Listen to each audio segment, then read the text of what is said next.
इतने बड़े नेताओं का अपील में साथ देना, इतने दिनों बाद अपील करना, इसके मायने भी हम समझने की कोशिश करेंगे, राजीव से विश्लेषण करेंगे। 3 मेहमान भी हमारे साथ जुड़ गए हैं। सतीश लखेरा साहब बीजेपी स्पोक्स पर्सन जुड़े हुए हैं, कीर्तिनिधि पांडे जी हमारे साथ मौजूद हैं और साथ ही राजनीतिक विश्लेषक है ऋषि शंकर मिश्रा जी भी हमारे साथ मौजूद हैं। तो राजीव, एक तो 10 से 12 दिन बाद राहुल गांधी अपील कर रहे हैं, तीनों राज्यों के मुख्यमंत्री उनके साथ मौजूद रहेंगे, प्रियंका गांधी उनके साथ मौजूद रहेंगी, देश भर में विरोध प्रदर्शन हो रहा है।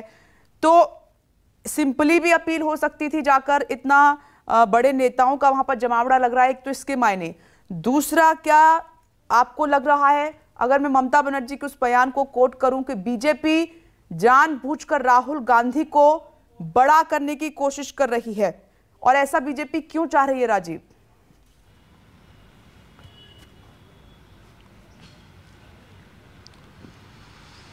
देखिए, पहले आपके पहले सवाल का जवाब तो ये है जो संजीव कह रहे थे कि कांग्रेस पार्टी इसको कानूनी लड़ाई से ज़्यादा सियासत की लड़ाई बनाना चाहती है। जिस तरह की अपील दायर करनी है उसमें मुझे लगता है कि राहुल गांधी खुद भी न जाते तो अपील दायर हो सकती थी, लेकिन जिस तरह से कांग्रेस के तीनों राज्यों के मुख्यमंत्रियों के रहने की संभावना है, जिस तरह से प्रियंका गांधी उनके साथ जा रही हैं और जिस तरह से इसको एक इवेंट बनाने की कोशिश कांग्रेस पार्टी कर रही है, इसका मतलब साफ है कि यहाँ आज संसद में हंगामा होगा और सड़क का वो वहाँ से दिखाया जाएगा। और राहुल गांधी और कांग्रेस पार्टी ये दिखाने की कोशिश कर रहे हैं ताकत के साथ कि हम जो है वो अकेले प्रधानमंत्री नरेंद्र मोदी और उनके खिलाफ लड़ने वाले अकेले दल हैं, अकेले नेता हैं।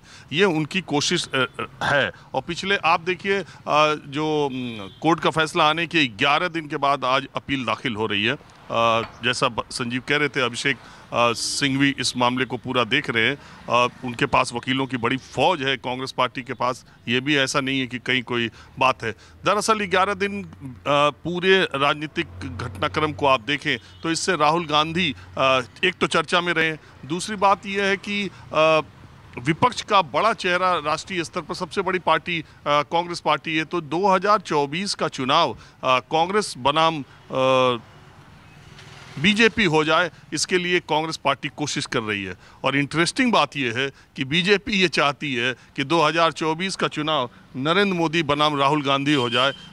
वो चेहरे पर लड़ना चाहती है। बीजेपी की रणनीति आप कभी भी कोई भी बात करेंगे, वो नहीं चाहती कि मुद्दों पर हो, वो नहीं चाहती कि पार्टी के आधार पर हो। वो बीजेपी का सबसे बड़ा जो ट्रम्प कार्ड है वो नरेंद्र मोदी का चेहरा है। और बार बार वो कोशिश करते हैं कि नरेंद्र मोदी के चेहरे के बराबर अगर कोई चेहरा खड़ा होता है तो उस छवि को उस पर अटैक किया जाए, उस पर वो बातें कही जाए। ये उनके रणनीति का हिस्सा है। और कोई भी पार्टी जो उसका ट्रम्प कार्ड होता है वही खेलने की कोशिश करती है। तो भारतीय जनता पार्टी, जिस तरह से आप देखिए राहुल गांधी पर हमलावर पूरे लोग भारतीय जनता पार्टी के रहते हैं, उससे ये साफ जाहिर होता है कि उनकी रणनीति का ये हिस्सा है। अगर राहुल गांधी चर्चा में नहीं भी है तो उनको चर्चा में लाने का काम भारतीय जनता पार्टी करती है।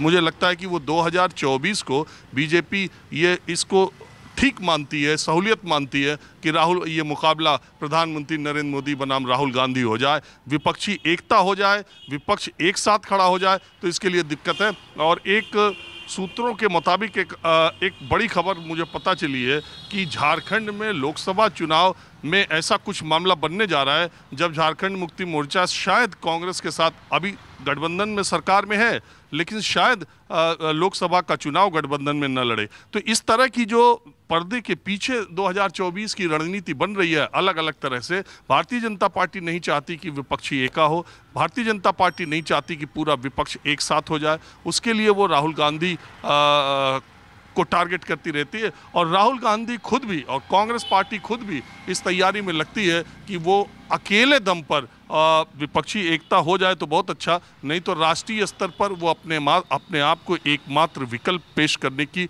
कोशिश में लगे हुए हैं। और ये जो आज पूरी कवायद सूरत में है वो पूरी पार्टी राहुल गांधी के साथ खड़ी वहाँ दिखाई देगी और संसद में हंगामा अडानी हिंडनबर्ग पर यहाँ करेगी। लेकिन एक छोटा सा सवाल और राजीव, जल्दी से, विपक्ष फिर ऐसे में क्यों चाहेगा कि राहुल गांधी को सेंटर में रखा जाए, राहुल गांधी को चेहरा बनाया जाए, जबकि बीजेपी ऐसा ही चाहती है अपनी राह आसान करने के लिए? तो लग रहा है आपको कि राहुल गांधी फ्रंट पर आ पाएंगे, विपक्ष की तरफ से चेहरा बन पाएंगे? क्योंकि तमाम नेता अपनी अपनी कोशिश में लगे हुए हैं, साथ तो दे रहे हैं लेकिन खुलकर नहीं।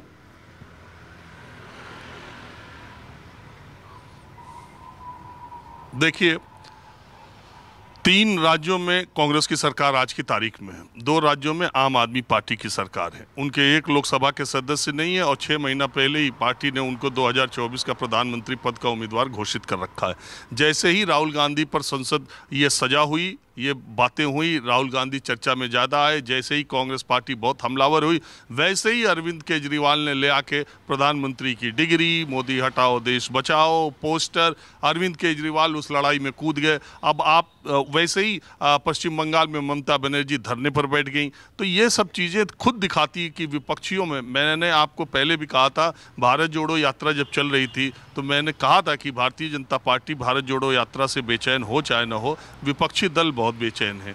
तो कांग्रेस पार्टी के मजबूत होने से, राहुल गांधी के खड़े होने से अगर सबसे ज़्यादा दिक्कत होती है तो उत्तर प्रदेश में समाजवादी पार्टी को होगी, अगर सबसे ज़्यादा दिक्कत होगी तो बंगाल में टीएमसी को होगी, सबसे ज़्यादा जो सहयोगी और विपक्षी दल हैं उन्हीं को दिक्कत होगी, क्योंकि कांग्रेस का मजबूत होना इन दलों का कमज़ोर होने के संकेत है। आप कभी भी देख लीजिए 2019 के लोकसभा चुनाव, 2009 के लोकसभा चुनाव उत्तर प्रदेश में जब कल्याण सिंह का हाथ मुलायम सिंह ने पकड़ा था, तब उस वक्त सबसे बड़ी पार्टी कांग्रेस हो गई थी 2009 में, जो कोई सोच भी नहीं सकता था। तो बसपा और सपा से ज्यादा सीटें कांग्रेस पार्टी पाई। तो ये इनके कमजोर होने का, कांग्रेस के मजबूत होने का मतलब कि विपक्षी दलों का कमजोर होना है। तो इसलिए और ये इस तरह की रणनीति पर ये काम करते हैं। नमस्कार, मैं हूं मानक गुप्ता। अगर आपको हमारा ये वीडियो पसंद आया हो तो इसे लाइक और शेयर जरूर करें, और हां, हमें सब्सक्राइब और फॉलो करना ना भूलें ताकि आप देश और दुनिया की कोई खबर मिस ना करें। तो जुड़े रहिए हमारे साथ और देखते रहिए न्यूज़ 24।